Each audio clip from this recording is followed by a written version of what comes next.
Okay? Time. The climate is changing and we need to act right now. So I know what you're all thinking. What can we do, right?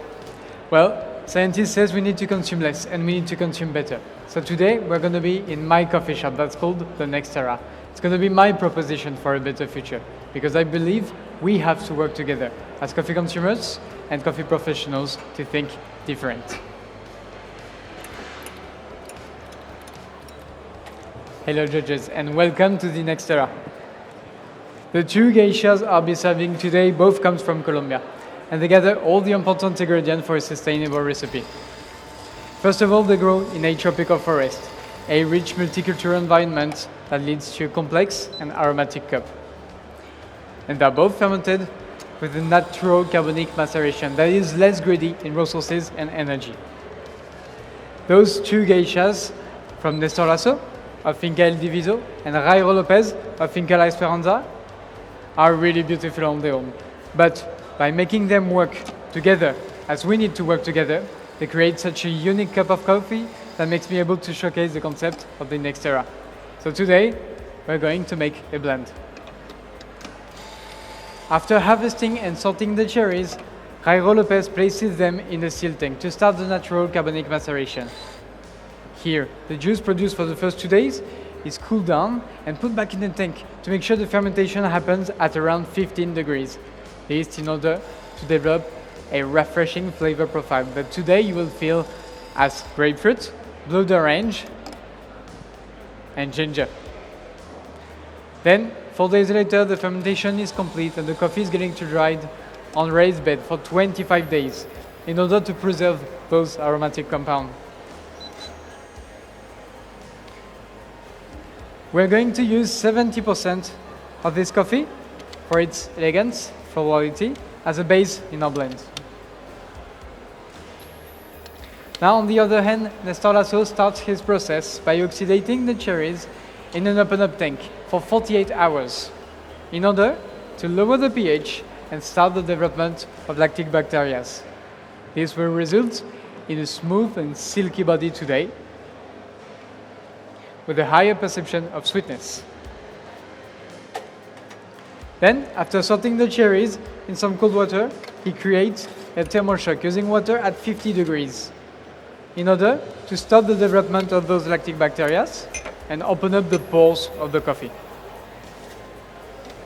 Finally, he places the cherries in the seal tank to start the natural carbonic maceration. Here, the fermentation will take place at 25 degrees for 38 hours, a perfect environment for Saccharomyces cerevisiae, a yeast that Néstor adds to the tank and that will help to develop a red fruit profile that today you will feel as raspberry and strawberry. Lastly, the coffee are dried under shade for 15 days. And we're going to use 30% of this coffee for its sweetness and intensity. Now judges, this is how we consume better. But to consume less, please take a look at the graph on your paper in front of you. According to a recent study, 74% of the total carbon footprint of coffee is the consumption of coffee itself. In the Next Era, we care about our consumption.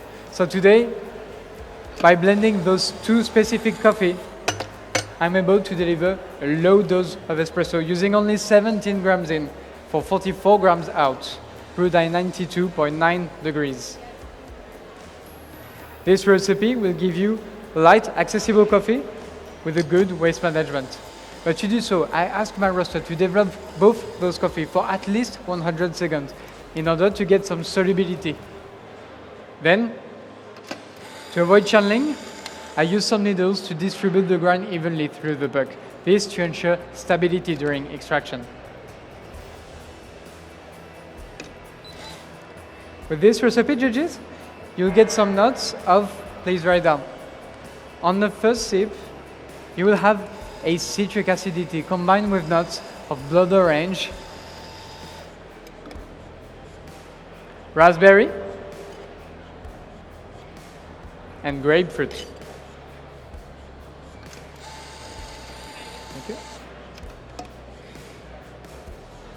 You will have, on the second sip, a good sweetness with some strawberry,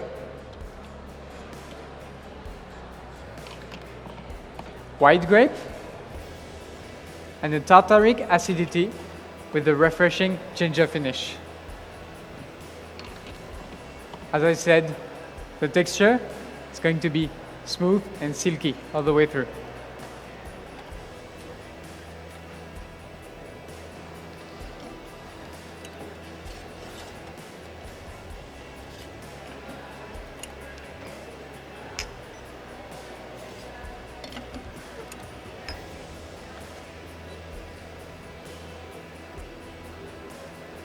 Now, judges, I will ask you to first evaluate the crema, but wait for my instructions. As I place a lid on top of the drinks that will keep the volatile compound intact while the espresso cools down to the perfect temperature.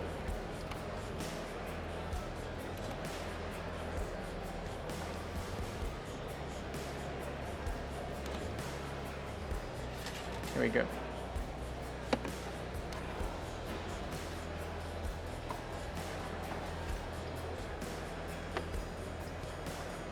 So please, evaluate the crema, but don't drink it yet. There you go. It's for you. It's for you. And please. So judges, by working on the distribution technique, the dose, and the development time during roasting, I'm able to deliver a more consistent, more even espresso, more accessible, with a higher extraction yield. All of this while saving 20% of product compared to a typical espresso recipe. And this, to me, is the next era. So now, as I remove the lid, please stir the espresso 5 times, and you can place the spoon in the cup in front of you. And please enjoy.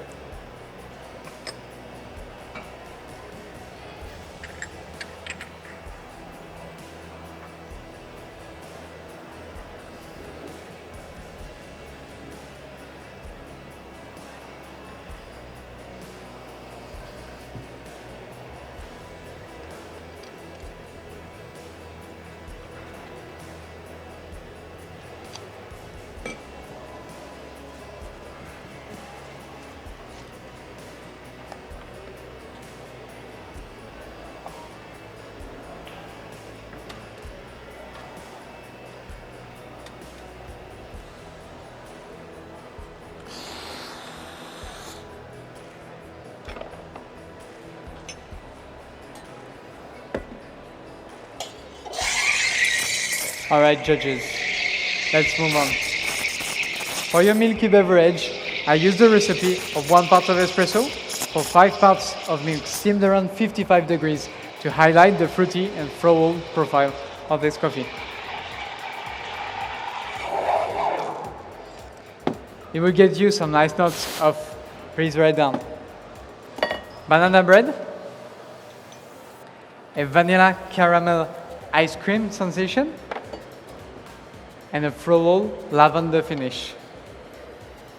Now here, we're using some extra shots, as I believe the oxidation reduces the perception of bitterness and raises up the perception of sweetness. And that's a fantastic way to avoid the waste of espresso shots behind the bar. Now, judges, choosing the type of milk I would use for you today was quite a challenge. And yet, you're about to drink some co-milk. I know it sounds like the worst scenario, right? But let's dive into the production of co-milk for a second. Instead of eating cereals imported from the other side of the planet and living in giant sheds, those French co-milk called the Froment du Léon only eat grass, living in the field and participating in keeping the wetland alive. They create organic matter into the soil and are stocking carbon. There you go. They can have 5 times less carbon footprint than a typical co-milk. In fact, those Froment du Léon milk almost disappeared in the middle of the 20th century because they were not productive enough. Only 6 liters a day of a sweet, intense, and rich milk that you will be able to experience in the next era. And I'm very proud of that. So please, enjoy those sustainable milky beverage. 5 minutes remaining. Thank you.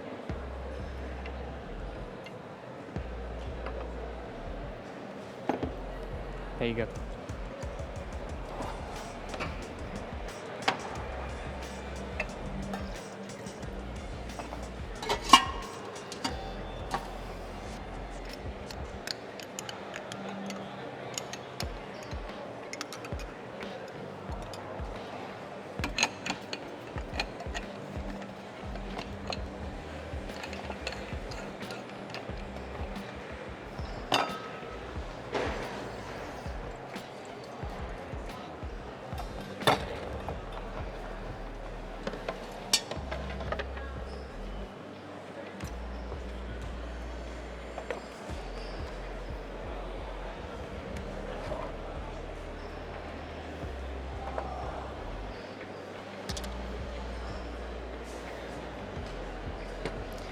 Okay, judges, I think we did it.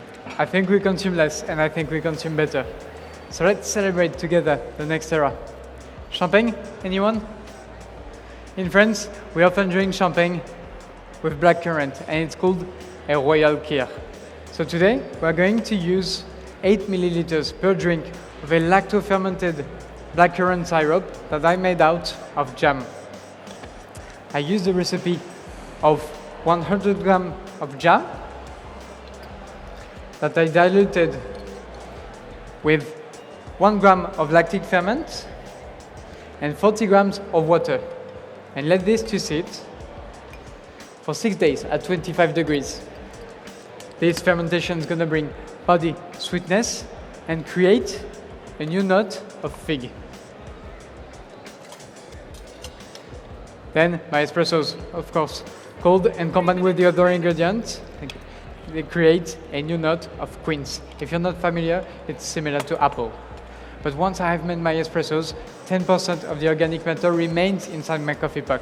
So to extract what's left of it, I've had to infuse 50 grams of a used coffee puck with 30 grams of kefir grain and 30 grams of date sugar made out of wasted date.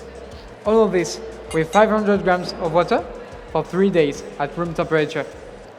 Then I'll filter this, strain it, and place it in this bottle for a second fermentation, 6 days at 25 degrees. This fermentation is going to create a fizzy, sweet, and lightly acidic drink that reminds me of a champagne. And we're going to use 50 milliliters of this as it creates a new note of pear cider. 2 minutes remaining. Thank you.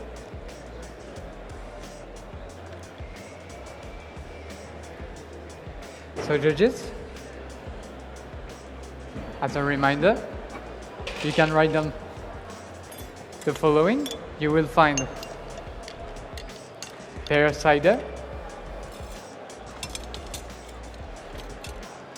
fig, and quince. You will have a refreshing and fizzy drink.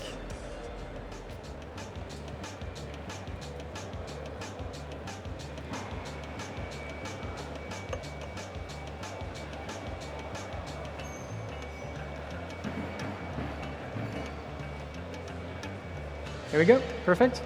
Finally, judges, I wanted to reuse the milk from your previous course to create, with the help of nitrogen and xanthan gum, a nice emulsion that will bring volume and texture on top of the drink. And this will have been a shame to waste. Unfortunately, there is not enough of this emulsion, so I'm not going to use it. But if you have some waste, you can use it like this. So judges, before you take your first sip, I would like everyone to raise his glass, please. Please, raise your glass. And let's cheers together. There you go. That's for you. For the next era and the new good practices. Santé.